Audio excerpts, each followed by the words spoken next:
welcome everyone to Davos Fingers, episode 6, The Crossroad. I am Scatty. Have with me, as always, my cohorts, Matt and Brooke. Hello. Toodles. And we'll be kicking today's episode off, which is a summary of chapters, Eddard's 5th and 6th chapter, Jon's 4th chapter, Catelyn's 6th chapter, and Sansa's 2nd chapter, or according to Wiki of Ice and Fire, chapters 25 through 29 of Game of Thrones. Reminder, we are spoiler-free until the end of the podcast for a special segment we do called Davos After Dark. Don't worry, when that segment's coming, we'll warn you, and we'll get a nice little music jingle to make sure you're aware that it's coming. And then we'll get super spoilery. Also, I want to remind everyone, if you want to contact us to provide feedback, ask questions, or ask us to delve into something specific that you're interested in, you can reach out to us through davosfingers.com, which will redirect to our Tumblr site. Email us at wearedavosfingers@gmail.com, Twitter @davosfingers, or find and like us on Facebook. I wanted to throw a special shout out to a couple listeners for showing some awesome support. One of our listeners, Heather, just her general supportiveness of everything that we do, and to Austin for contributing a very nice review on iTunes of the podcast.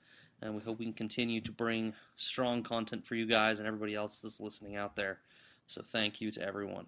So say we all! So say we all! Yeah. All right. Well, And no pressure. Yeah, right. Strong content. Come on, Scat. We can do it, guys. I got limp, soggy noodle content. That's it. Soggy noodle content. I don't know if there's a metaphor in there for something else, but There is. if there's something out there, we'll find it. All right. At least Brooke will. Gross. The force is strong in that one. All right, Matt, why don't you kick us off with Eddard's 5th chapter? Winter is coming, like a dire wolf prowling in the dark. He'll take off your head, but his friends call him Ned. Warden of the North, yeah, he's Eddard Stark. Yes, so we kind of get a little day in the life of Ned. He's going around doing all his duties during this chapter. It opens up with him talking to Grand Maester Pycelle. Duty. We need to have like a count for how many times we say duty. Seriously, do you have a word of the day calendar that is just 365 days of duty? Because you say that word a lot. Do I? Now I'm going to be Your self-conscious duty is my about it. interesting. I say interesting 50 times a podcast at least. Oh, I wish I was as liberal with my words as Brooke is, but apparently I stick with what's comfortable for me. That's duty. Apologies, Matt. Please continue. Now, going into my self-conscious chapter summary, making sure I don't say the D word. Ned meets with Grand Maester Pycelle to talk a little bit about Jon Arryn's death. Interesting that Pycelle notes that Jon was hearty and healthy before he became ill and died rather quickly. They talk about his final words, and he notes that Pycelle notes that Jon said, "The seed is strong," and those were his final words whispered to his wife and King Robert. Pycelle also mentions that every illness is different, and so in that sense there was nothing too unusual about Jon's death, but it was a little bit interesting in how fast it came on. He mentions also that he probably wasn't poisoned. That's what he thinks anyways, or that's what he says he thinks. Before Ned leaves, he asks to see the book that Jon Arryn was apparently reading before he had his tragic incident. And despite the fact that Pycelle says that it's a really boring book, Ned says he wants it. So he says he'll have it delivered to his room, just like good room service. Ned leaves, runs into Arya. So he's doing a little bit of parenting here. She's practicing her water dancing. And they have a nice little chat about Bran. And finally, when Ned finally gets home, starting to get changed after a long, hot day, he gets a message that Littlefinger wants to chat with him. So he meets with Littlefinger for a little bit, and Littlefinger reveals to him that 4 of Jon Arryn's household are still in the city. That surprises Ned. He thought they'd all left. So Littlefinger tells him who it is. It's one of Jon's squires, a few other people. And so Ned says, well, I want to talk to all of them. And so they combine to meet up with all of these people and hopefully find out a little bit of Jon Arryn's death. Also interesting to note at this time that Littlefinger reveals that Ned is constantly being spied on, and he suggests that Ned sends someone else to go meet up with these people and track them down. And Ned is appreciative of that, and the chapter ends on that note. So, an interesting chapter, one full of intrigue and all sorts of fun stuff. I wanted to talk to you guys a little bit about Jon Arryn's death and how Grand Maester Pycelle talks about it. It seems to me that we get a very innocent look at this apparently very old man. Man, he's old, huh? They said that he went to begin training to be a maester in Old Town during the reign of King Maker, which was like 70 years before this. And then he'd been in service in King's Landing for something like 40 years. So this guy's old, and he's been around the block a few times. I did find it interesting, as Scatty did as well, that Pycelle mentions that that Jon was hale and healthy as ever before he came down with this sickness, whereas Big Bobby Baratheon mentions that he wasn't really himself. And so I thought that that was interesting, that there was a slight discrepancy in the way that they talk about it. The whole thing is fishy. Before you ask what do you guys think, let me tell you what I think, Matt. The whole thing is fishy. I mean, you just kind of prove the point of the experience and amount of medical knowledge that Grandmaster Pycelle must have. And for him to be like, yeah, it was a sudden illness. And Ned is like, can you please be more specific? And Grandmaster Pycelle is like, no. And I sent the other doctor away. Like, he's putting on a really good show of innocence. And obviously Ned is trying to be respectful, but something weird is going down. And obviously why Ned investigates further and also has that little internal monologue of Grandmaster Pycelle is quite loyal, but to whom? To whom? And then you almost hear the music, the foreboding music come in at that point. Pycelle almost seems like he has this thing going on where he thinks he's so old and so well trusted at this point that no one will second guess him. Mm-hmm. You know what I mean? He's just like, I can get away with saying whatever I want, and nobody's gonna second guess me. You know, the whole dismissing. He even says, I don't think she'll ever forgive me for dismissing the other maester, right? As if it is controversial, but he's like, but I did it. No biggie. Because I'm the Grand Maester. Because that's how it works. I wondered a little bit. I put in my notes some specifics about what the other maester was doing to him. Some peppers and stuff. I don't remember what it specifically was, but it sounded like some more exploratory, somewhat pervasive, desperate measures were being tried by the other maester, and Pycelle was just like, that's not really too good for an old person's body, when he had just said, and Baratheon had said too, how healthy he had been before. It's not like this was an old body. You've got multiple references to Jon Arryn seeming like a much younger, much more hale and hearty fellow than he was. And Pycelle's like, it's an old body. You can't treat it like that. You know? In fact, he was odd.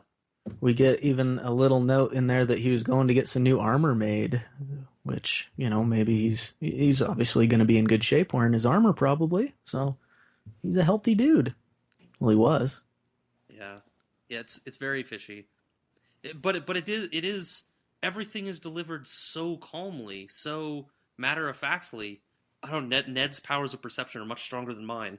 I would have sat through that interview and been like, dude seems to know what he's saying. Yep. Got you, buddy. Yep. I agree. Ned's onto him somehow. Mm-hmm. Yeah. I liked the little line there. Pycelle serves him some sweet milk, and he says, Ned took another swallow of milk, trying not to gag on the sweetness of it. And it comes right after Pycelle tells him about Aaron's final moments. And I don't know if I'm just overanalyzing, but maybe that's it's just another little cool thing that Martin can do to show you that Ned's not buying it. Yeah. Gagging on the sweetness of what Pycelle's feeding him. Also, he spent the first half of the chapter describing how hot and miserable it is. And he's like, tall glass of milk. Whoa, gross. Yeah. Sorry, what were you saying, Matt? That's exactly what I was going to say. It's so hot. Milk was a bad idea. Because refrigeration technology, I'm sure, was extremely strong at that point. That's exactly what I was going to say. We are one soul, two bodies, Matt Thacker. Look at us. Oh my gosh. And even Ned comes out. I love Ned's directness, and he comes right out and he's like, well, could he have been poisoned? Yes, I love it. It's just like, no bones about it. He's just like, hey, poison, what do you think? Like, there are people spying on this conversation. There are people listening in. You're going to inform somebody who knows who you're loyal to. But right. I'm just going to bring it out and say, I suspect poison. Come and get me if you think you don't want me to investigate poison. Uh-huh. So the other doctor that he sent away, Meister Coleman, was administering a wasting potion and pepper juice, which sounds to me like something like sort of like a flush. Like the guy knew that he had to get something bad out of Jon Arryn. Like a cleanse? Cleansing. What is it? Well, I'm going to do my cleanse. Right, yeah, you flush him out. Well, yeah, and like bad stuff out of him. Yeah, if a kid drinks poison, you make them throw up, right? So. Mm-hmm. Yeah, it sounded. It sounded like what is it? The phrase? It's like when things are bad, it's like anything is better than inactivity. Like it sounds like Pycelle's strategy is like, well, let's see what happens. And at least Maester Coleman was like, let's try some shit. Yep, we need to save this dude. Yeah. And, are you advocating for bloodletting? That's what it sounds like. I'm advocating for something besides sitting on your hands, I guess. Yeah. And I don't know. I'm not a maester, but it seems like sitting on your hands in this situation is probably not going to get it done. And that was the only time when Ned elicited some sort of response from Pycelle. He was kind of just sitting there being old and stuff and just talking to him all calmly. And then when Ned suggests poison, Pycelle's sleepy eyes flicked open, and he shifted uncomfortably in his seat. Yeah, but it was if he is playing Ned, I thought even though the little eye giveaway maybe was a little off, but he handled it very well. He's like, well, honestly, yeah, that's possible.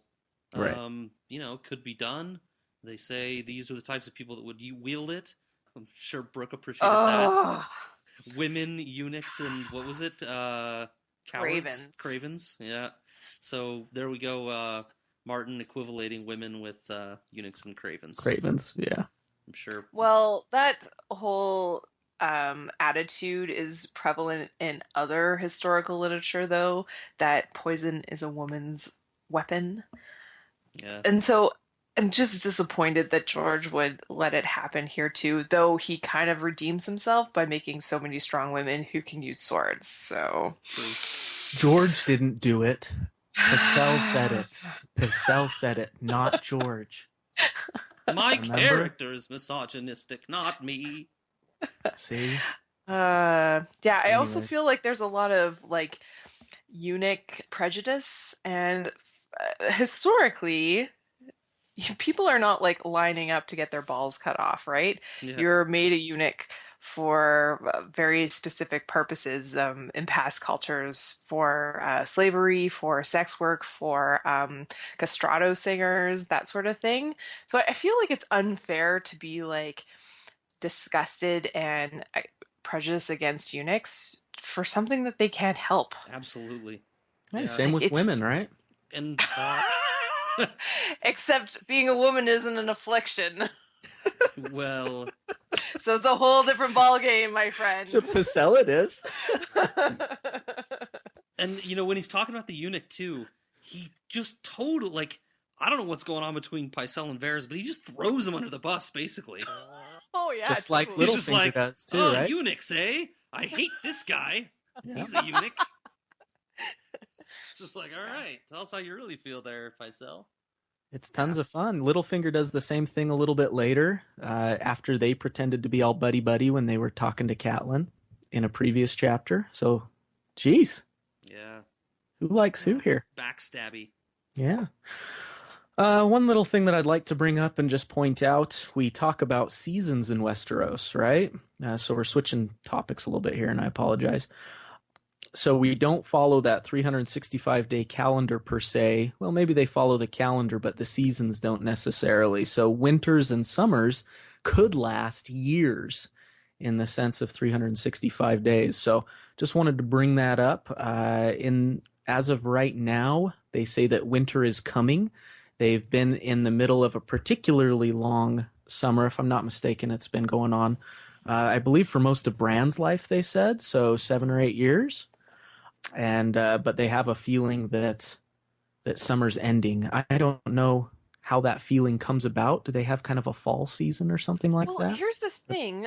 Everybody in the north has seen snow, but they can still grow crops. So there must be some sort of like mini cycle within the larger grand scheme of like harvest time and stuff like that. Yeah.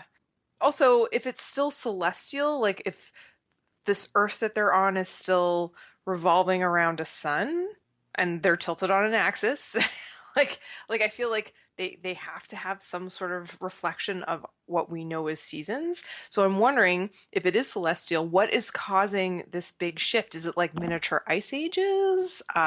Is it like some sort of global weather phenomenon? Is it others? Is it magical? Yeah. Is there some mysticism to the change in seasons?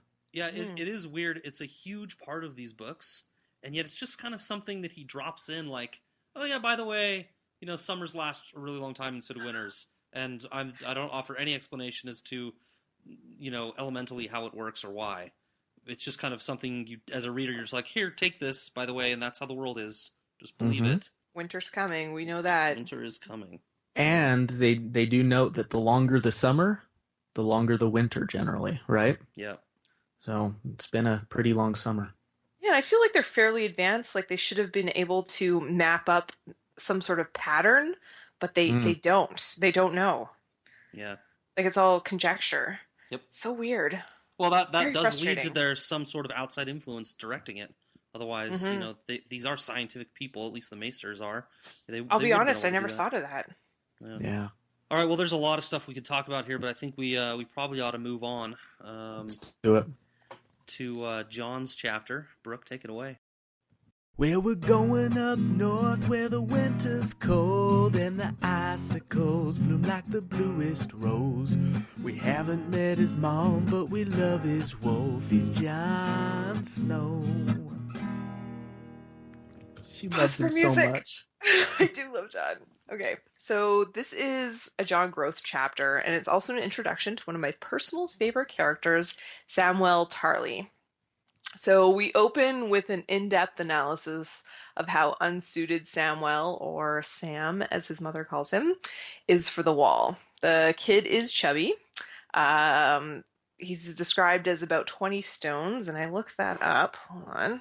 20 stones is about 280 pounds or 127 kilos, which, to be honest, is not that much for a dude. That's not that big. Yeah, that's not like bursting out of your clothing like an overcooked sausage big. So he must be quite short, is my guess. Either that or George just can't like estimate pounds. Anyways, the way that he's described, like all chins, I would say more like 400, but whatever.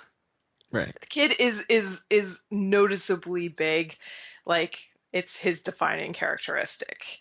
And so big that he needs to be humiliatingly fitted with custom black armor, like a flight attendant loudly fetching a fat passenger a seatbelt extender. Just horrible. Like, side note, even though Samwell came to the wall like all well kitted out with his own armor that fit, because it wasn't black, they had to jerry-rig him a new outfit, and it took almost a day. So I just thought that was interesting that they are so committed to everyone wearing all black that even this like fat kid who they have to actually like weld him new armor they were like, nope, we got to do it. We got to piece together some shitty armor for you so it's the right color, not so that it fits or works. So weird. So that's a pretty big commitment to their name. And yet John Brothers. can keep Ghost. Yeah. Yeah, no one's coming at Ghost with some dye.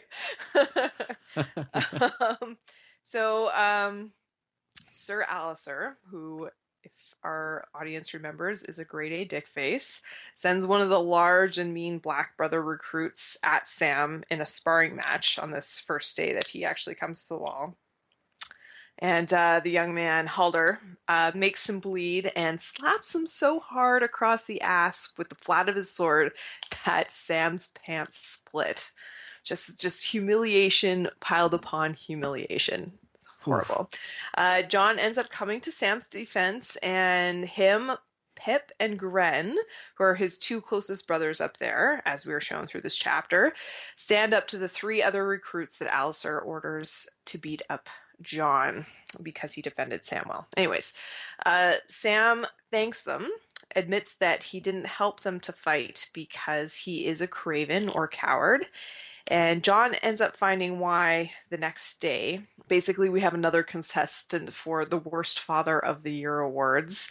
Samwell's father is a Tyrrell Bannerman who was so disappointed in Sam's music and gentle arts-loving ways that he gave Sam, poor 15-year-old Sam, the choice to either give up his inheritance to his younger brother Dickon, who is a strong, tough little boy's boy, and take the black, or be killed in an accident while hunting. So, yeah, can you imagine your dad being like, you can join the army, or I'm going to kill you? So yeah, Sam has some issues. John, of course, is super sympathetic to this because he has experienced his own issues with his family and Catelyn.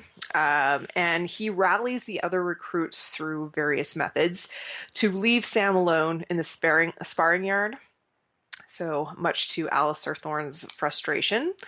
And John encourages Sam to sit with the other boys he's grown close to, and they become friends. And Sam thanks John for looking out for him and confesses that he's never had a friend before.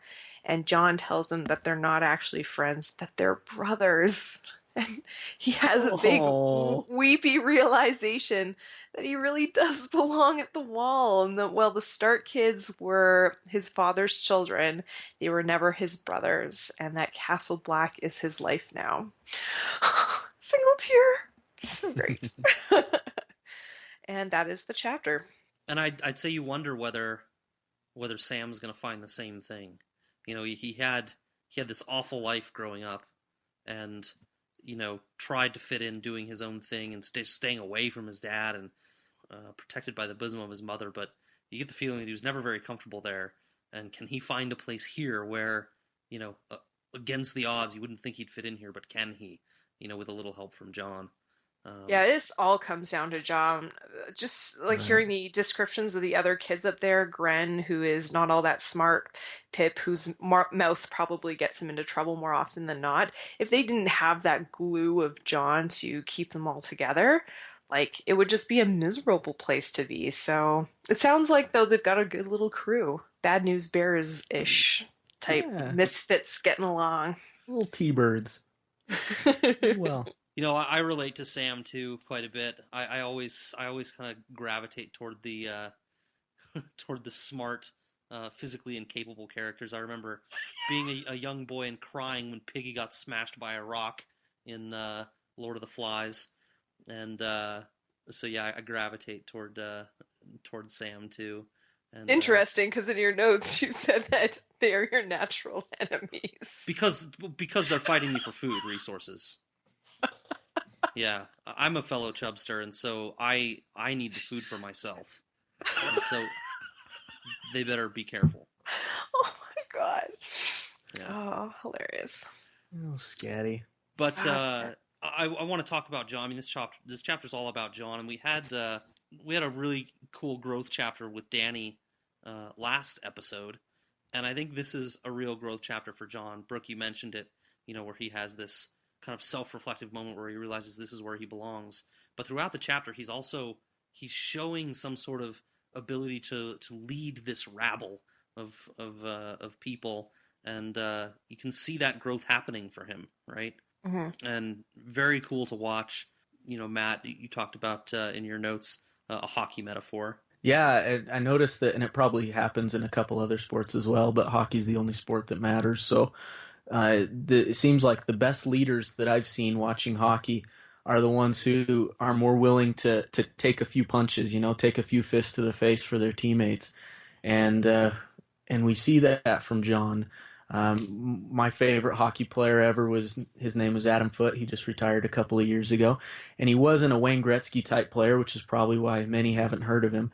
But he was one of those big, mean defenseman type players that it didn't matter who the player was on his team, whether it was the newest rookie playing in his first ever game or the oldest seasoned veteran who deserves all the respect in the world. If someone came up and did something cheap to any player on his team, Adam Foote was in that guy's face, his fist was in his face, or he was, a stick was across their back or whatever. And sometimes, Foote, as tough as he was, lost a couple fights too, and he took a couple to the chin for his teammates as well. But the fact that he was willing to do that is what made people want to follow him and want to follow his example. And you get that from John. It doesn't matter if it's the lowest guy on the totem pole, like Samuel Tarley is. John's going to stick up for him, and people gravitate to that, and they know they can trust him. People are willing to follow someone who they feel comfortable around and feel they can trust. And it's a cool quality. I love that he doesn't try to impress the bigwigs. He's not out to get on Alistair Thorne's side or some of the other more maybe able recruits' side. He's not in it to get on somebody's side or to get on someone's good side. He's just in it to help people, and they recognize that. It's a good analogy. I like that. Yeah. Anytime I can bring Adam Foote into anything, I try to do it. Well, so I ever learned something new today. Yeah. So I wanted to bring up the wall real quick. Oh, I was just going to do that. I just wanted to pull a scatty. You go. No, go ahead. Pull the scatty. That doesn't sound good. Well, I don't want to steal your research thunder, but we find out from Sam the height of the wall is 700 feet high, which is just over 200 meters for our Canadian listeners. And that's as high as a skyscraper. Like, this thing is absolutely massively high. So in addition to being 300 miles long, 700 feet high, how the hell did they build this thing? Guys, it's made of ice, too. Yeah. It's not like rocks piled on top of rocks. It's ice. Well, the science behind it is no good. I mean, so ice... So I guess I'm getting at it has to be magic. I did find in my research, if anybody's been to the Hoover Dam, that's 700 feet high. So imagine trying to scale the Hoover Dam. And have it be slippery. And yeah, have it be slippery, and they go into that in some later chapters. It's pretty cool reading later on, but the science doesn't work out. Ice creates pressure, right? That causes more melting. So if you had a 700-foot high piece of ice, that'd be creating an immense amount of pressure on the bottom piece of ice, which would cause it to melt and slide out, and it would not work. There has to be magic in play. But that's the legend, right? That it is imbued with magical powers. Right. I don't mean to question your science here, but there are glaciers that are over 1 kilometer deep that have been around for thousands of years.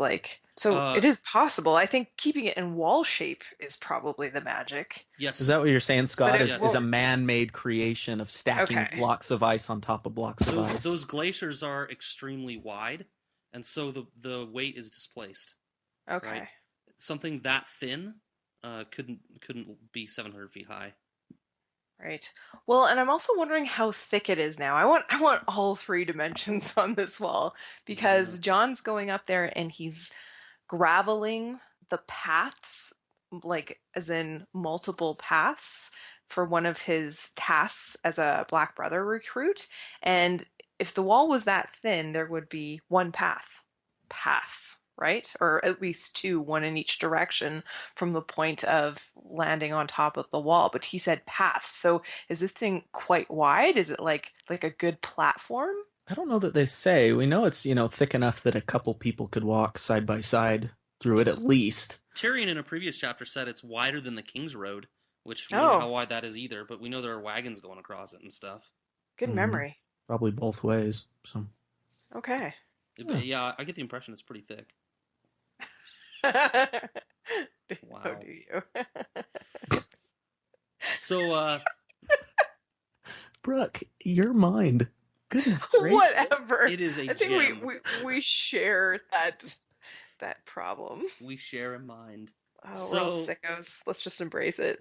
So I was watching A Few Good Men the other night while I was feeding my new son, and they were talking about the Code Red. I don't know if everybody hasn't seen the movie or whatever, but in the movie they issue a Code Red, which is results of the death of somebody. Spoiler alert!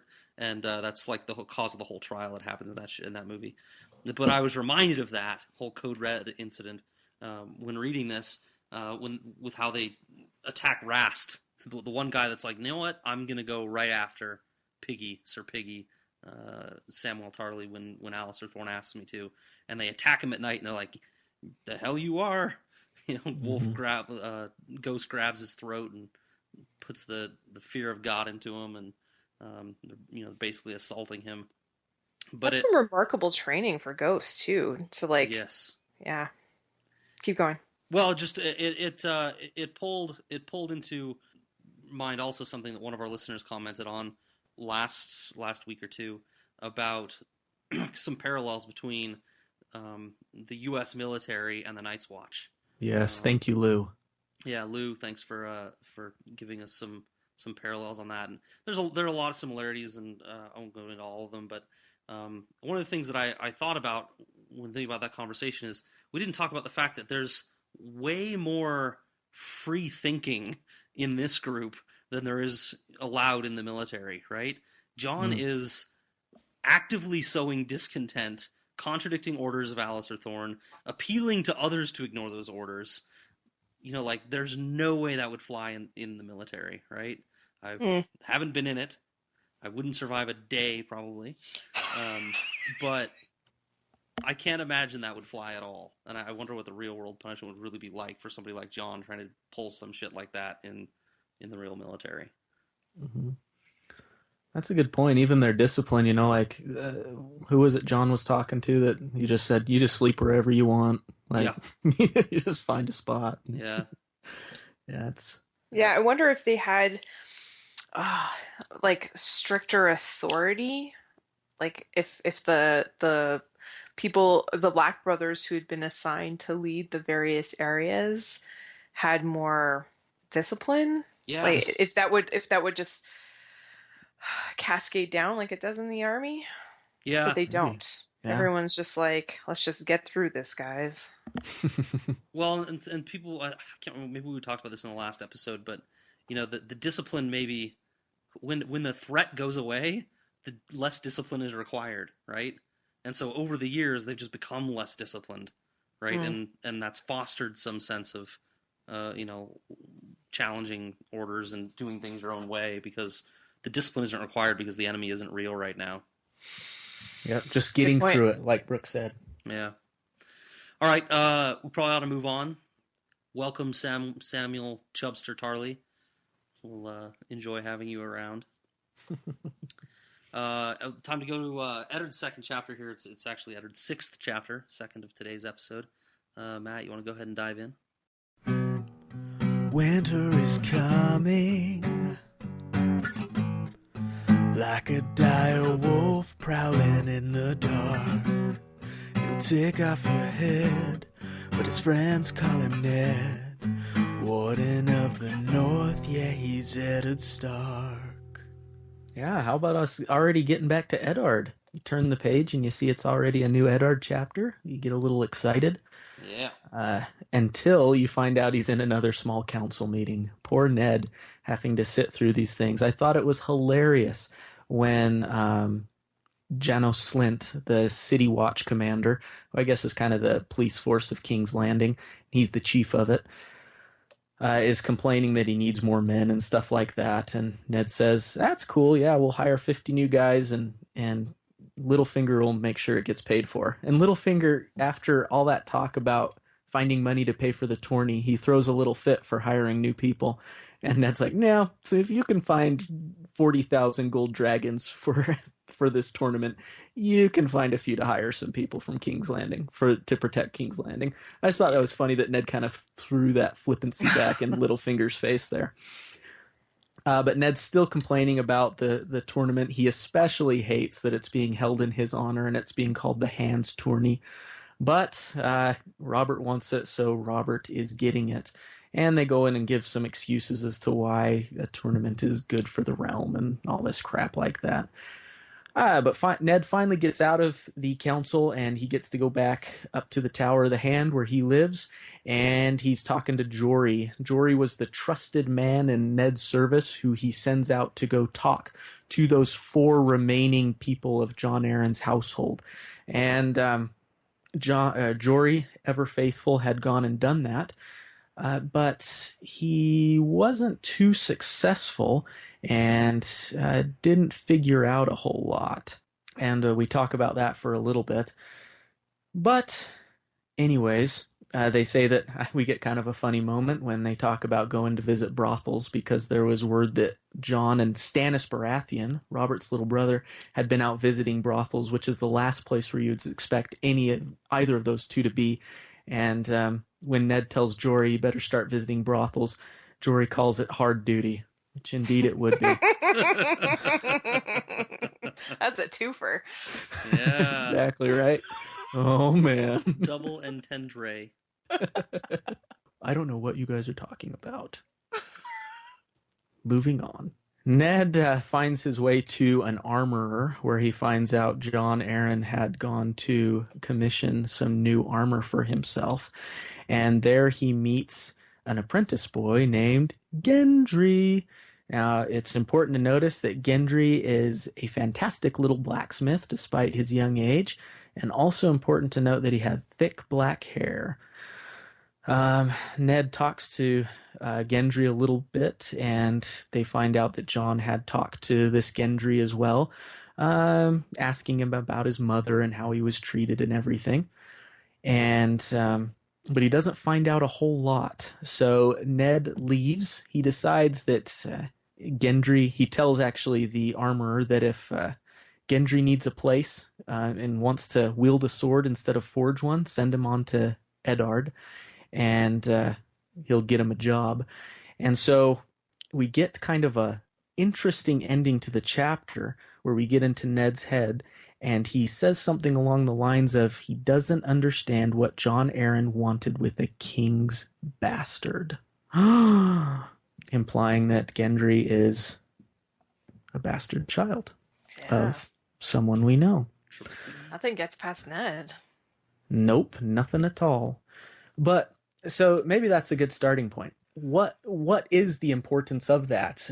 Robert seemed to be very open about his needs and what he liked to do, vices if you want to call it that.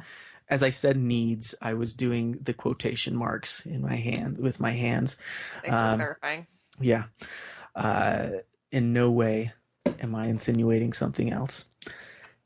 So what is different about this one? It could probably be assumed that with the way Robert was and with the things he liked to do, that he had bastard children wandering all over King's Landing and maybe in other places as well. So what's the big deal about Gendry? Why does that matter? I thought that was interesting to think about. And why was Jon Arryn spending so much time going after this kid? Yeah, it should be noted that while he went to the armorer supposedly to requisition armor, he didn't order from him, Jon Arryn. So he didn't place an order. Tabamat in there, the armorer, says he didn't favor me with his patronage. So he didn't actually place an order with him. He went to see Gendry. Yeah, he didn't just happen upon him. Yeah. Yeah, this kid is definitely significant. But why is an interesting question. I don't know that we know the answer really. What strikes me is why is it a secret? Mm-hmm. So they say in the chapter that somebody came and paid a fee to take him on as an apprentice, right? That Tabo Mott doesn't just take kids off the street for nothing, right? He always gets paid a fee in order to take somebody and teach them the skill, which is a very valuable skill. Makes sense. But Ned figures this out and decides not to tell him. I don't know what the advantage is in not telling him. Well, Ned actually muses on this in the chapter, and it becomes kind of obvious. Someone killed Jon Arryn for a reason, right? We pretty much sussed out that there's something suspicious about his death, that it was likely not natural, right? Mm-hmm. Right about the same time, he goes investigating Robert's bastard. So what about this kid is worth Jon Arryn dying for? Not just why is it a secret, why is it a deadly secret? Deadly secret. I don't think I put my question the right way. Ned is very blatantly out there about, what about poison? Hey, Pycelle, what about poison? I don't care if you know I'm investigating this. What about poison? He's very careful with this, though.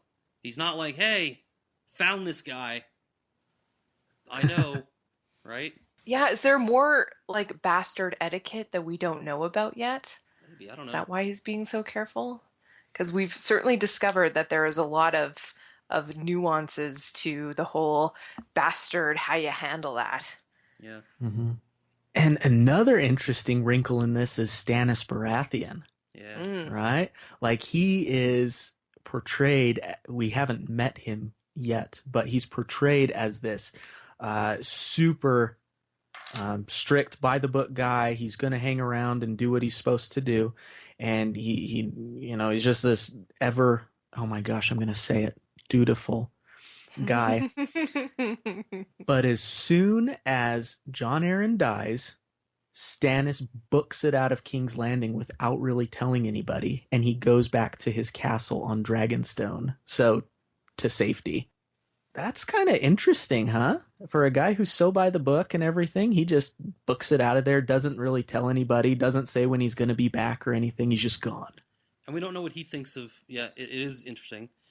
We also don't know what he thinks about bastards in general, but also keep in mind he was with Jon Arryn too on that trip.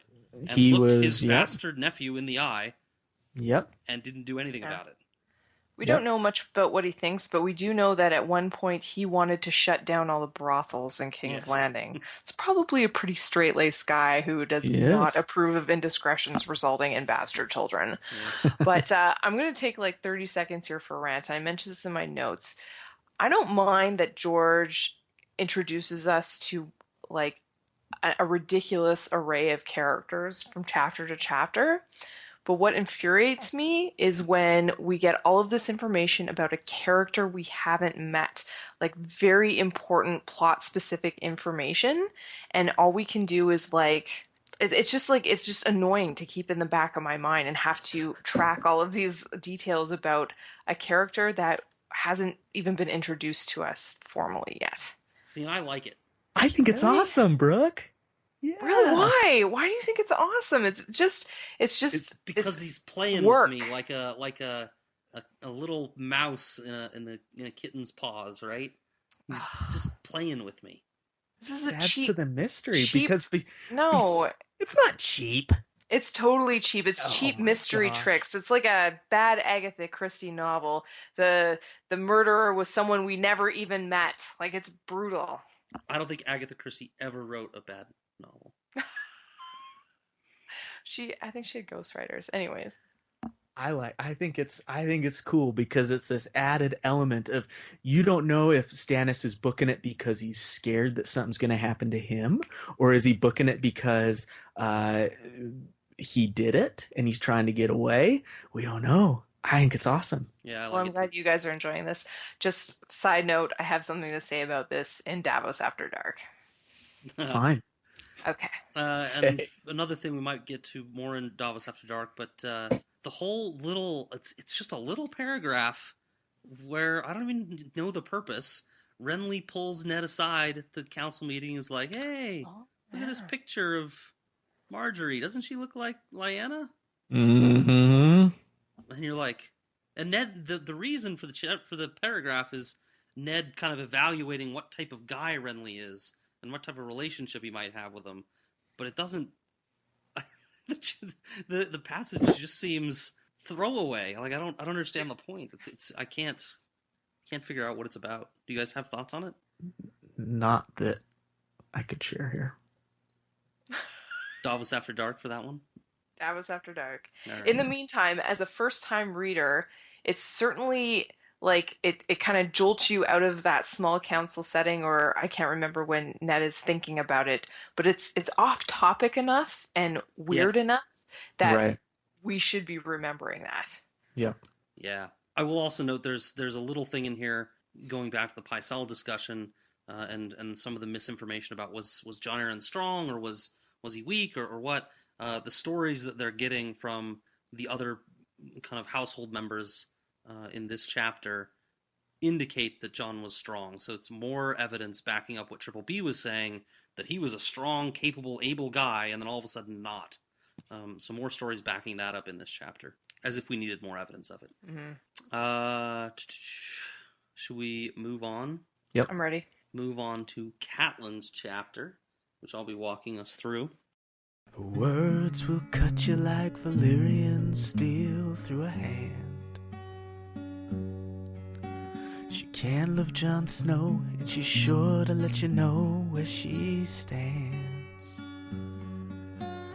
A devoted mother who married the brother of a dead fiancé. She's vengeful and hateful, loving and faithful. She's Catelyn Stark. So this chapter opens up with Cat enjoying the soft, warm rain as she rides northward Winterfell through the Riverlands. Her companion Roderick is complaining about the rain, and she's enjoying it instead of the icy rains that they get in the north. She remembers that an inn is nearby, inn at the Crossroads, the name of our episode today.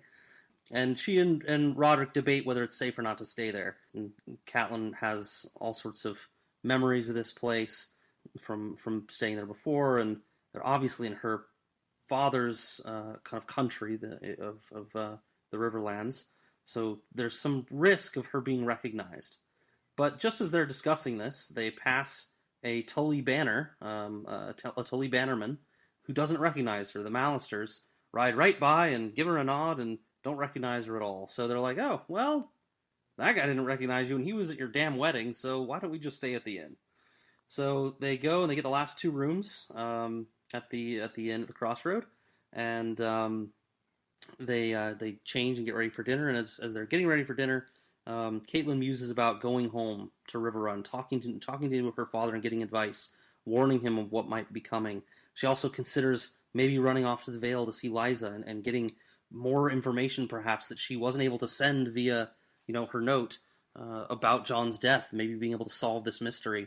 But she puts both of those thoughts aside. She realizes her duty is at Winterfell, and the danger of and delay of going to these places is not worth it. So she decides puts that aside. She's got to go back. She also, during this reflection, thinks about the loyalty or maybe lack thereof of the Tully Bannermen, specifically Walder Frey, but others too that fought for the Targaryens, and wonders if shit hits the fan, who will come down on whose side, and really wants to avoid that. So anyway, after reflection, they go to dinner. There's a lot of people down in the common room, blacksmiths and fishermen and all sorts of people, but there's also a lot of swords. A lot of people wearing sigils that she recognizes as bannermen to the Tullys, and still hoping she won't be recognized, but feeling pretty confident that she won't. They meet Marillion, a singer full of arrogance and bravado and more than a few lies, it appears. They mess with him a little bit, not telling him who he is and asking him if he's ever been to Winterfell and stuff. But they're just messing with him, and it's kind of light fare, and then all of a sudden, Tyrion shows up. He demands a room from the innkeeper, orders dinner, he's about to leave, to go upstairs, when Marillion, the dumb singer, jumps up and asks to sing him a song. And Tyrion declines, but in doing so, catches sight of Catelyn, and then shit hits the fan. She stands up, tells the story about the Lannisters conspiring to murder Bran, which, all this is really just theory at this point, but tells this as a story appeals to her father's bannermen to seize Tyrion Lannister immediately in the name of the king and take him back to Winterfell to await trial. And they draw their swords as one, and she gets the support from the bannermen, and oh my god, what's going to happen next? That is the end of the chapter. It's a good ending to that chapter. It is. Very perfect way to end it. Yeah. Very cool. So much goes into that decision, and she has a second to make that decision. It's just a very ballsy move. She doesn't really have evidence. She's arresting this guy on a suspicion. It's a big gamble that she's really hoping pays off, and it does. She executes it very well, appealing to their history with her father as bannermen, and their lords and ladies that they serve, and getting their commitment. Kind of almost saying, if you don't help me, you are betraying your house. And through it, she gets their support. But I don't know, questionable decision. What do you guys think of it? I think immediately it paid dividends, but what are the long-lasting implications of what she just did? Yeah. And I'm not saying she made a wrong choice, because like you said, it was something she had to do in a split second, and a lot of emotion and everything went into it, thinking about her son Bran and everything. But Seriously? Okay, so Ned sent her back up to the north specifically to arm themselves against the possibility of the Lannisters coming up to get them, and then she just guaranteed it happening. Yes. She made the way wrong choice. It was such an emotional decision, and yeah, I mean, she's got like good presentation skills, I guess, and like good. She's very persuasive, but and I think she effed up. You're a lot more emotional about it than I am. I'm not emotional, but yeah, you are. Okay, yeah, I wouldn't disagree with you, Brooke. But I think this is putting, of all people, it's putting Ned in a really tough spot. This is going to get back to him, obviously. We already know that Cersei's not crazy about him, nor is she crazy about Tyrion, right? She could care less if Tyrion was dead or alive. But if it meant using it as leverage against Eddard, you better believe she's going to cry and pout and be like, your wife took my little brother who I love so much. And Ned's between a real rock and a hard place here. If he sticks up for his wife, it's going to come to him as, how can the Hand, support this injustice? And she captured him without any evidence and stuff. This would essentially be like a citizen's arrest, wouldn't it? That same level, a type of thing. How can you stand for this injustice and everything? But if he doesn't support his wife and he's like, I don't know what she was doing, this is crazy, they'll be like, dude, you can't even control your own family. How are we supposed to trust you to help run this kingdom? So it's got a lot of scary implications for all of the Starks. Yeah, for sure. I think I'm a little bit more on Brooke's side on this one. It's like Ned, and I put it kind of in my notes, Ned is worried about a war starting, and they take the first move. It's like maybe they should have had one more little discussion before Cat went home about, hey, by the way, we don't want to do anything to antagonize anything until I have some answers, or at least until I'm out of King's Landing with our family. It's just, yeah, I know she didn't have much time because Tyrion came in and it was a matter of a minute or and a half or something. But yeah, are we going to give Catelyn any type of credit? Are we going to give her any type of credit, though? I mean, I just kind of said why she made the wrong choice. But that's credit. But yeah. No, there's nothing right about this. Even if it was out of her sense of loyalty to her son Bran, she just equally screwed her son Robb. And her two daughters in King's Landing. Yeah. Yeah. She put a lot of, like I said, scary implications for the whole family at this point. So I'm not giving her credit for making the right choice. It's kind of like the same argument that we had about Sansa a couple episodes ago, that, emotional characters, very human characters making very human choices. Okay, well, let's talk about what if she didn't do that? What would her alternative be, Brooke? Because exactly. We're very critical of what she's done. What should she have done? if in my mind Tyrion's like, hey, I didn't see you at Winterfell. What are you doing down here? What? She should have gotten her buddy to, like, she should have just laid low, talked off Tyrion when he called her out in front of the whole tavern, and then later caught up with him and tortured him for information, not publicly. Like, that's what I would have done. I mean, Just like, be oh, like- great, here's Tyrion. I can finally get some answers. Not, let's publicly arrest him and drag him back up to the north for justice. I'd be like, no, let's get some answers right now. Well, what I mean is that Tyrion's going to be needling her for answers. So what does she say? Like, I missed my husband and daughters, and I had to come visit them. I guess she could have said something like that. And I'm traveling just with this one guy in secret. Right. But here's the thing: who would have been questioning that? Tyrion would have. Tyrion's pretty dang smart. Like, Tyrion would be like, "Why did you Ned just left you? What are you doing? You were supposed to what's happening?" Well, I like whatever your the idea, case, though. I do yeah. like your idea, Brooke, of wait until later and torturing him. That would have been. I don't know why you think he'd get away with that. He has more manpower than she does. That's true. Maybe he's got two. But if guards she's with so him. quick and articulate and clever enough to get him captured, then she could have figured out something else that was less damning to her entire nation. And that's what makes Catelyn so interesting, right? She can be so calculating and clever and smart and stuff, but this is the same woman that just haphazardly ran at a dude with a knife and grabbed that knife by the blade and just cut the hand. So I love the humanity of these types of characters. She is impulsive for sure. Yep. She is, and that's something that's kind of a Stark quality, right? Even going back to the wolf's blood kind of thing, like a very impulsive kind of thing to do. She's got that impulsiveness in her too, and we've seen it a couple times already. It's not so good. I did want to take a second and talk about the Crossroad. This is a place. I don't think this is too big of a spoiler. This location shows up throughout the series several times. So I just wanted to help everyone know exactly where it is. If you can't tell, it's not very clear. It's not like it's labeled the Crossroad on the map or anything. So Sakin sus mapas, get out your maps, and if you look right where the King's Road runs north and intersects another dotted line that heads between River Run and the Bloody Gate, right where they cross, where there's also kind of a flux of rivers there that are also joining together. That is the Crossroad. And there's just basically this giant inn there where tons of people gather because it's where a lot of traffic is going. And it's a key location just because it's kind of connecting to a lot of different key places in the land.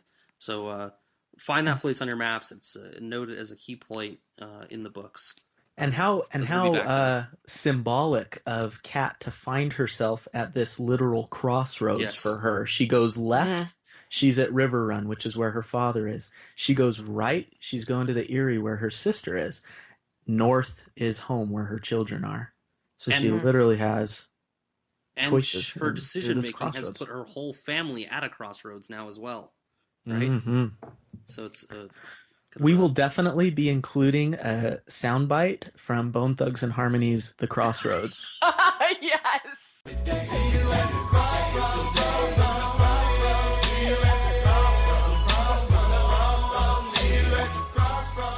The Crossroads. The song is spelled T-H-A because Cleveland's education system apparently is not that good. All right. What else in this chapter? Just one small thing. She says when she's talking about maybe going back to River Run and not wanting to tax her father. I'm like, all right, there are other reasons not to go to River Run, but loath to tax him now?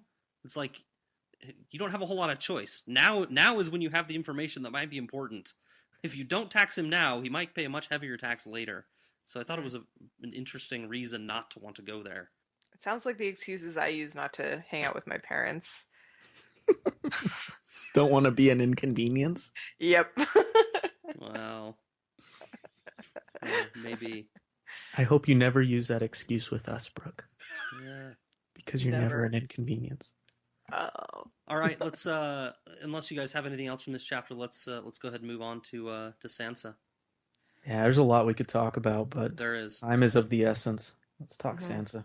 Don't know when a prince will come, but surely he's gonna come for Sansa Stark. He'll be looking like a Tully, and her daddy killed a wolf. Is Sansa Stark. Okay, so I'm gonna blast through the summary because really this whole chapter was just a list of random knights competing in the King's Hand tourney and Sansa describing delicious food. So, interestingly, there isn't any mention of Eddard that I could find, despite it being his tournament. But mind you, it is from Sansa's point of view, and she was pretty enamored with Joffrey the whole time, who is being suspiciously charming and talking to her for the first time since he was bitten by Nymeria on the road to King's Landing. So much so that he even got Septa Mordain, Sansa's chaperone, wine drunk, presumably so he could be more liberal with the charm. Anyways, everything is magical and splendid and glamorous, and the food is delicious, and the nights are romantic. And Sansa is even gifted a flower by one of the star competitors, Loras Tyrell, who is also known as the Knight of Flowers. And so everything's going great. I love her descriptions of, what was it? Trout baked in clay. Oh, so great. When I do eat meat, I go for the trout. So delicious. Gross. Yuck. Oh, seriously? Yeah. Oh, no. I think of a excellent fish wrapped up in Play-Doh. Oh, no, it's very, very tasty. Anyways, things are going great. And then Robert loses it all over his wife, yelling at her in a drunken rage because he wants to fight in the tournament himself. And Cersei doesn't actually say anything.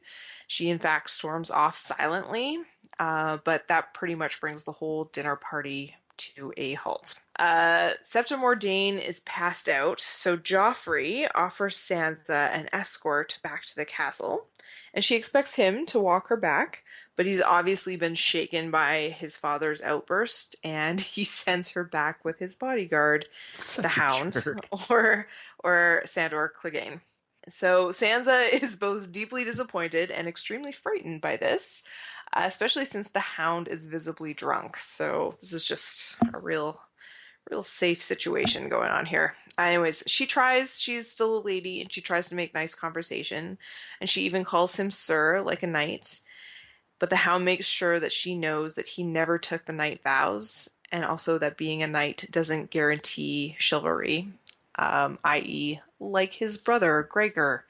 So this prompts him to call her a pretty little bird, like a bird from the Southern Isle, who is trained to talk pretty and make polite conversation.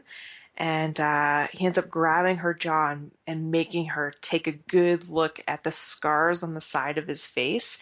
And we get a real, just juicy description of how badly he's been disfigured. And it is brutal. Like burn scars so bad that they're black and red, and there's bone showing through on his jaw.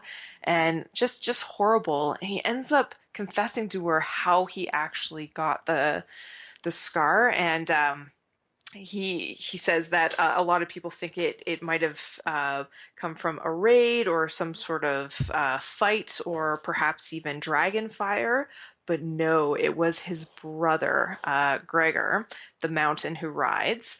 When Sandor was only 6 and Gregor was, I believe, 5 years older than him, Sandor stole one of his toys, and Gregor, instead of yanking it back or yelling at his little brother, just grabbed him by the face and held him against some hot coals in a brazier for so long that 3 grown men had to drag this 11-year-old boy, who was already 6 feet tall, off of his little brother. And their father, Sandor explains, actually said it was just a fire, that his bedding caught on fire. So Gregor never got blamed, and a few years later he was anointed as a knight, and yeah, that's what a knight can truly be. And Sansa started out this whole escort being quite frightened and just trying to keep her wits about her, but ends it feeling sad and a lot of sympathy for the Hound. And yeah, that's kind kind of where we leave off. Oh, wait, no. Then he threatens to kill her if she tells anyone. I almost forgot that bit. Yeah. So she feels really bad for him. And then he's like, oh, by the way, if you tell Joffrey, so Joffrey doesn't know, or anyone else what I told you here, I'll kill you. So we went from touching, tender moment between those two to death threats. I love that. I love it when men threaten to kill women. It's my favorite. Amen. I love it when it's believable. Because you leave that scene and you're like, he'll do it. Yeah. Yeah.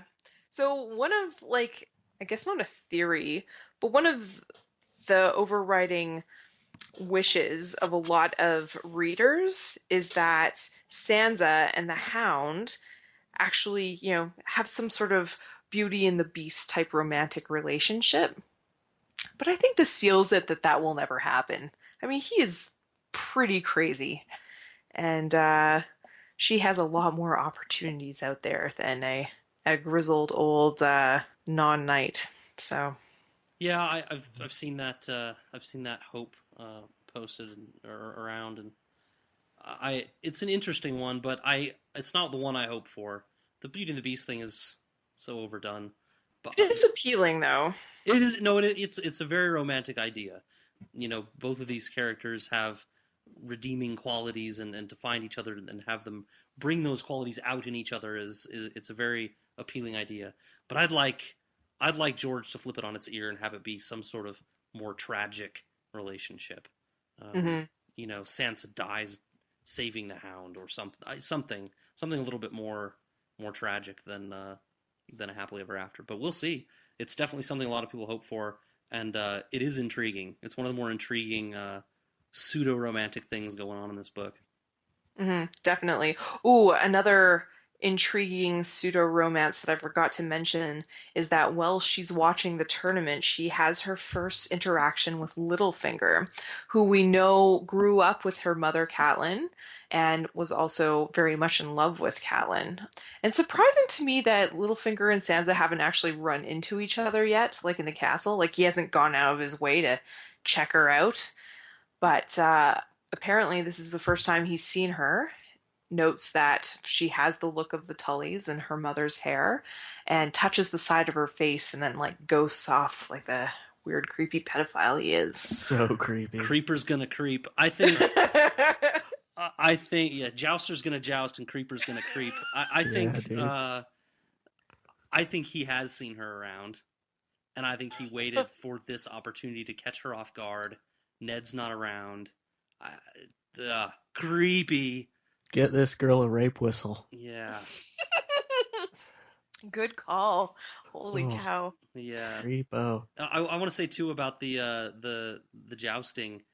Gurm has a talent for nicknames, and in the final the final four competitors, you have four awesome nicknames: the Knight of Flowers, the Hound, the Kingslayer, and the best one of all, the Mountain That Rides. Oh, you're right. Those are good. Yeah, I never looked at it like that. My second favorite nickname in the whole series, the Mountain That Rides, and I'll save my favorite one for later.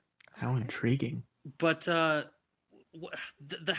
most interesting stuff about this chapter is not any of the jousting, although there is some interesting stuff in here. It's way less interesting to a new reader than it is to somebody who's read it before and comes back and like, oh, that guy.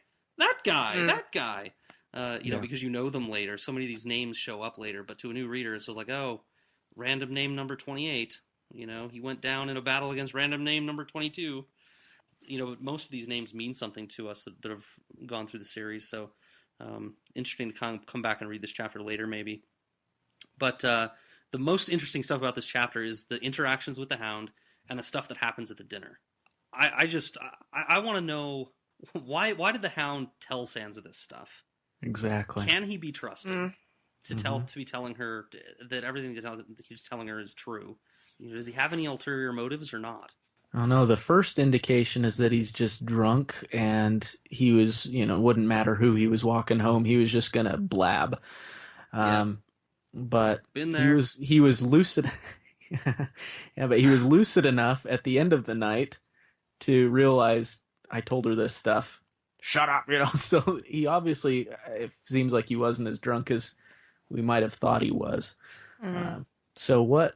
Well, he kind of what is strikes about? me as the kind of guy who would hire a prostitute not for sex, but so he could like hug her and tell her all this stuff. We can just snuggle. oh, Yeah. Brooke, that's tender in a really weird way. Well, I'm sure it's not so much fun for her because at the end he'll be like, "Here's your gold, and if you tell anyone, I will kill you." But I wonder if he felt that same kind of trust dynamic with Sansa while they were alone walking, Yeah. and yeah. But it's not even just personal stuff. He reveals something reasonably important about the death of Sir Hugh during the jousting that is more than just personal. He basically says Gregor murdered that guy. It's basically what he's saying, and the motivation behind that we could speculate on, but that's not information that's just like, oh, by the way, this is my personal baggage and I feel like I can confide in you. This is like, can he be trusted to, I don't know. I guess he doesn't have any ulterior motives, really. We got a couple more minutes on this chapter here. Anything else we want to go through? Joffrey's performance is a little weird. I feel bad that Sansa just can't have a date go well or end well. Yeah, I mean, this is like her dream day. Joff just can't finish. He just can't finish. He can't finish. It's not clutch. Imagine like try to remember the best day you've ever had. The best day you've ever had. Hard to remember sometimes, but this is Sansa's best day she's ever had. It's the best day she's ever had, and then it just goes to shit in the last act, right? Like the dinner gets ruined, and the mystique is gone. She's getting escorted back by a guy with a mangled face who's stone dead drunk. She gets her life threatened. Like, it's the best day gone to crap. And yeah, it takes a 180. Sad. Just like what happened on the Trident. Yes, that's exactly it. So yes. I'm saying the kid can't finish. She keeps getting hoodwinked by Joffrey. Obviously buying into more the principle of dating the prince of the land rather than who he is as a person. She's definitely in love with what he should be, not what he is. Also, you were really depressing me, Scad. I can't think about what my best day is. Damn it. No, yeah, I know it's hard. I don't have one in my head either. I don't know. Scad, yours just happened like a month ago. It did? The birth of your child. Come on, man. No, at least you can lie about it. I have 2 children. Which one do I pick? I also married a lovely woman. I could pick that day. I mean, the day I came gasping into the world was probably pretty important. I don't know. I think it's tough to pick. Today's my best. But it's not tough to pick because there's so many. I just can't think of one. Oh, it's so bad. Today's your best day, Matt? I follow Dave Matthews' counsel. Every day should be a good day to die. Oh, that's deep. Check that out. Yep. Remember it. Can I say just one thing about... said by somebody that didn't die yet. Right. Easy for you to say, bud. Yeah. Can I just say one thing about Sansa real quick? I appreciate her... I'm going to say it anyways, whether you guys said yes or no. Appreciated her... the strength, the courage that Sansa has. We see her as kind of this, I don't know, this kind of maybe your typical tween, if I can be so stereotypical to say. But she has kind of a courage that's a little bit uncommon, but that's definitely there. Keeping her composure with the Hound and the way that she treated him and stuff. I think it's a testament to her character. We're led to, I know when I first read through the books, when I saw a Sansa chapter, I just wanted to skip it. And I'm enjoying getting into her character more and seeing some of these qualities that she has, and I'm interested to see where they go. I'll begrudgingly agree. He's still not over it. I just don't. I don't want to give her credit for courage. Like, what is her alternative? Yeah, no. I had another little spark of Sansa frustration when she was thinking back to that on the Trident, she was like, "Stupid Arya." It's like, no, stupid Sansa. Yeah. Oh, Yeah. you're the one who lied. You did this to yourself. But yeah, again, she still hasn't she's a kid. realized. She is, yeah, no, and certainly she is going to have a lot of regrets when she grows up and matures a little more. But right now, it's still just, oh, come on. There could have been like freaking out, crying and stuff when the Hound was walking her home and grabbed her by the face and everything. And she held her ground and she was scared to death, but she maintained a certain sense of composure. And I appreciate that in her. I think that that's cool. It's still kind of raw. You know, it still needs to be cultivated and developed, but it's there. Where was that composure when Robert was interrogating her? Anyways, yeah, I hear you. Well, maybe she's grown a little, but yeah, I don't know. I mean, you're right. She could have started bawling, but I don't know. I don't want to give her credit for too much courage. I don't think she had a whole lot of alternatives. And I'm not, but I'm just saying I appreciate it. I'm finding more depth in her than I did before, and I'm liking it. Cool. All right, I think we should move on to Davos After Dark. Sounds good. Cue music. Oh, wait, do you want to talk about next week? Oh, yes. Matt, do you want to talk about next week? I sure as heck do. Wow, next week we are getting 2 more Eddard chapters. So we're doing Eddard's 7th, Tyrion's 4th, Arya's 3rd, Eddard's 8th, and Catelyn's 6th. So it should be a fun time. Meaty. I'm excited. All right, Davos After Dark. Davos After Dark. Where do you guys want to start? I highlighted so many things. Okay, I just want to say, just from my comment during the podcast, I have something to say during Davos After Dark. All this build up for Stannis, and guess what we get out of it? Frickin' Stannis. He is the worst. See, I like Stannis. A small part of me likes Stannis. Oh, such a dud. He's a dud. Yeah, but he's a principled dud. Although he does somewhat violate his own principles sometimes. Anyway, that's what makes him interesting. Is he says and he acts so straight laced and everything, and and then the whole Red Witch situation. Mm-hmm. I read I think I saw it on our Twitter. Somebody posted a story about they went in to get a coffee, Starbucks or something, and they, for the name to write on the cup, they said Stannis. And the barista, when the coffee was done, yelled out, "I have a mocha latte for the one true king of Westeros." Oh, that's awesome! Nice. And I don't know whether that's a true story or not, but I thought it was funny. That's amazing. Yeah. Oh, I was so disappointed, you guys. So just a little bit backstory for our listeners. We all work for the same company, and we had a company retreat that I went to, but these two didn't go to because they're committed to their families. Whatever. Anyways, we went on this hike. We went through this abandoned old train tunnel. And I was walking with some guys from finance. And I was like, guys, just for a second, let's pretend we're dwarves under the mountain. And they call it a mine. A mine! And they just looked at me. I got nothing. I even get them humming the soundtrack from Lord of the Rings. Nothing. They were finance guys. First problem. I don't know. I would have guessed finance guys might have been nerdy enough to pick that up and run with it. No? Oh, tragic. That's sad. That is sad. Yeah, good thing I was drunk the rest of the time. Totally. You missed out. Anyways, okay, back to Davos After Dark. The seed is strong. We didn't hardly even touch on it when we were talking about that chapter. Do you want to go there? It was too dangerous to touch on. Yeah, it's pretty dangerous. It's so hard to bandy about theories about what's going to happen what's gonna happen. Yeah, especially when George is feeding first-time readers a lot of information. I do want to say, like, nobody's last words are ever like, "Give me a cheeseburger."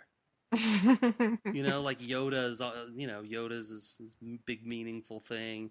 The seed is strong. Like, can't you just be more clear? Yeah, he could have just been the like... Lannisters are bastards! Can't you spell it out for him? Yeah. John, what were you thinking?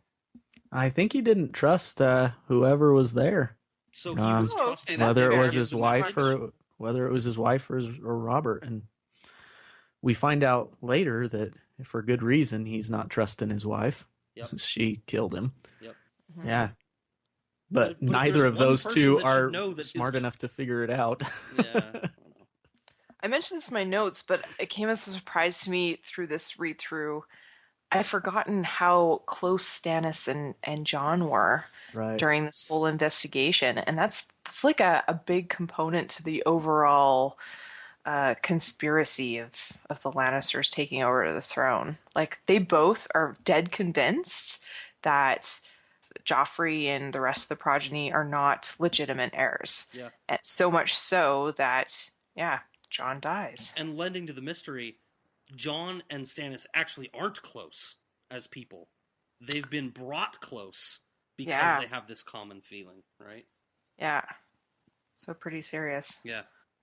Yeah, I guess serious it's pretty enough for him to serious. leave. Yeah, like this was Stannis is the guy that didn't he like hold out in a siege for like Yeah. ever to the point that they were like the namesake eating came and boot saved him, leather right? and stuff. Yeah, and eating boot leather and stuff. This is not a guy that just gives up or something. Yep. And so for him to actually get the heck out of Dodge and abandon the small council and stuff like he kind of did is a big deal for someone like old Stanny.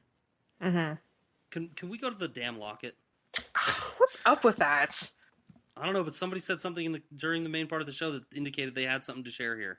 So I want to hear it because I'm confused. No, I just wanted to discuss it more. It was me. I really don't have much. Honestly, I think it was a dead end by George. Like, he could have followed up with it, and then he killed off Renly. Like, Interesting. yeah, I don't know. It's another the closest tie I can make is that it's another Baratheon Lyanna Stark connection. And I don't know how to go further with that. Yeah. Or maybe it was just like Renly being like, "Hey, dude, check out this hot chick. Yeah. I'm Check out totally my lady." straight." Yeah. I love boobs. Don't you love boobs? So confession, I didn't figure out that he was gay at all when reading the books. They don't ever explicitly say he is. But in the show, I'm watching that scene. I'm like, Oh, season 1, yeah. Season 1. I'm like, oh, Yeah. that's Renly. I didn't know that about Renly. I must have missed Really? something You in my never reading. picked up on it? No, I didn't pick up on it. I think Marjorie actually said something. She's like, "Yeah, well, who's she say it to?" I think can't there is remember. a hint. It's like Because she was betrothed to Renly, right? Yeah. So, and she was like, "Well, I kind of got a raw deal, but at least my brother gets love out of this, and I'm marrying well," which is always her only ambition. But she does like really everything imply but it. says it. Yeah. Yeah. She does everything but outright say. yeah, I missed it. So okay, so we have theory 1, and really our only plausible one, that Renly's trying to convince Ned that he's just one of the guys. By bringing up his dead sister. Yes. Good try, Renly. Good try. By saying, "Look at this girl. She's hot. She looks like your sister." What? Right. Because he doesn't come across as this sly, I'm trying to send you a secret message type of guy. Like, I don't know. Maybe he was trying to say something, but he knows about the little birds, Varys's dudes. And so he's trying to be just subtle about it, but Renly just doesn't strike me as subtle. I don't know. It's all dead ends. Yeah, I'm not getting it. Do we have any? I don't think we do have any R plus L equals J today. No. All right. That's the closest thing we've got to it. What about John's dream about the crypts of Winterfell? Do we want to talk about that? I didn't feel like it was like had enough depth. I think I that's a pretty shallow dream about your old home. The only thing I'd like to speculate on, which might be fun to speculate on, is that he says that's not who I'm afraid of. And he's referring to the kings of the kings of winter, right? And he says that's not what I'm afraid of, but he's afraid of something. Oh yeah. Just speculation. I think he's afraid of seeing his family buried down there. Maybe Is what I got from it. But it was a good reminder that the kings of old always had dire wolves with them, and I know we've like beaten this horse to death, but Ned should have been more excited about the direwolf pups and not even considered the idea of putting them down. He should have been like, yes, direwolf pups. Like, We will now seize our rightful place as rulers of the world. We're pretty back in much. business. Yeah. Yeah, exactly. And he was like, ugh, okay, but you guys got to feed him. Like, lame. I don't know. I thought speculating. It's like maybe it's indicative of some chasm in John's mind about the truth of his origin that's metaphorically locked away in that crypt. Like he's gonna have to go down that path someday. Yeah, to find out who he really path is. of his heritage. Yep. Yeah. Anyway, And he never finds out. Oh, so disappointing. there's also there's a mention. He's that alive, Brooke. there's- He's alive. There's no torch to light the way. No torch, no fire. Fire being part of the Targaryen thing. Oh. Just a little imagery there. Just throwing it out. Oh. Yeah, no, I'm totally on board with the fact that he didn't die in the stabbing. But the guy who could have told him the truth is definitely dead. Aemon. No, Ned. Well, There's more than just Ned out there, though. Have faith. Oh, don't worry. I have faith. Good. I had a slight thought that doesn't support R plus L equals J and is probably way too far reaching to be of any substance. Let's hear it. And that is that when Ned's reading the big volume, the big book about, the lineage of kings and everything, we have this discovery that all of Robert's, we come to that conclusion that helps us with knowing that Jaime is Cersei's kid's dad. Boy, that was a long way of saying that. And part of that is because all of Robert's bastards didn't get the hair color of their mother, right? They even go so far as to mention that Gendry's mother was blonde, yet he had dark hair. And Cersei's kids were all blonde. We could assume maybe because Jaime was their dad and he had blonde hair. So Rhaegar Targaryen, he had dark hair, did he not? He was blonde. All the Targaryens are blonde. Oh, that's what I meant to say. I'm sorry. Did I say silvery? He had right? the silvery hair. Blonde. But Ned has dark hair. And so if we're following that whole line of hair color, then it would lead us to believe that Jon is not Rhaegar's son.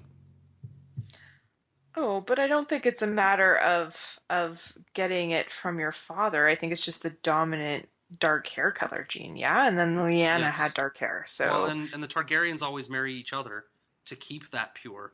If they didn't, they would likely end up with kids that were not silver-haired. There you go. Now we're building on this a little bit. Yeah, I would say, I'm no Mendel, Brooke, but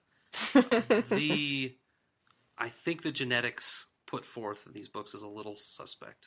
You're saying that Gurm wasn't a geneticist or whatever it's called? I don't know.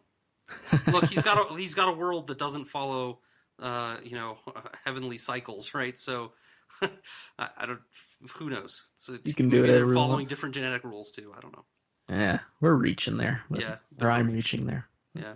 One thing about Matt, you brought something up that I never even considered. Littlefinger is helping Eddard solve the mystery when he himself was the major mover in Jon Arryn's death. Why is he trying to help Ned solve this when it's just going to uncover that he was the murderer? That's why. Is it like I put down? Is it keep your enemies close type thing? Your friends close and your enemies closer. Well, because right now Littlefinger's dictating what Ned knows essentially, to a degree.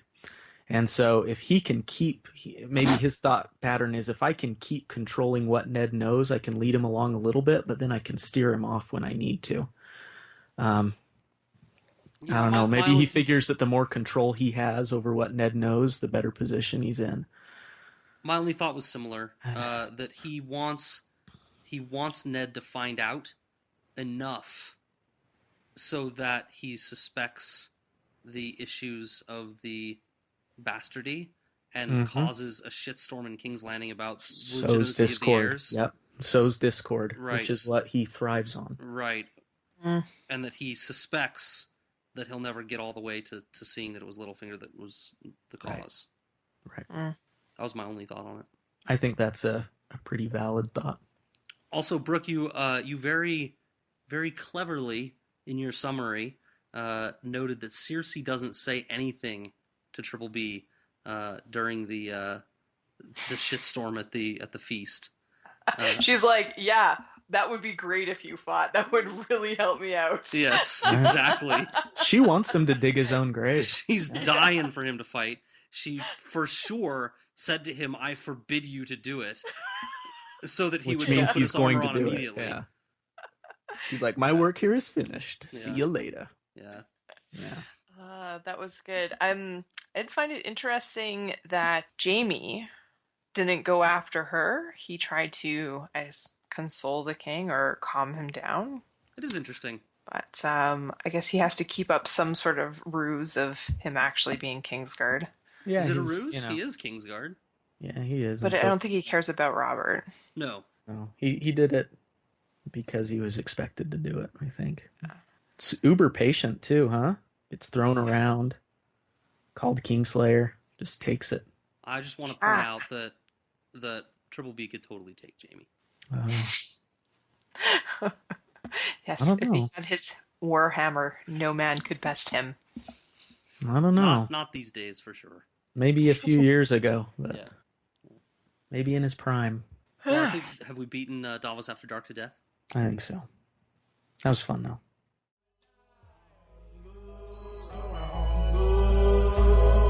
See you at the crossroads, so you won't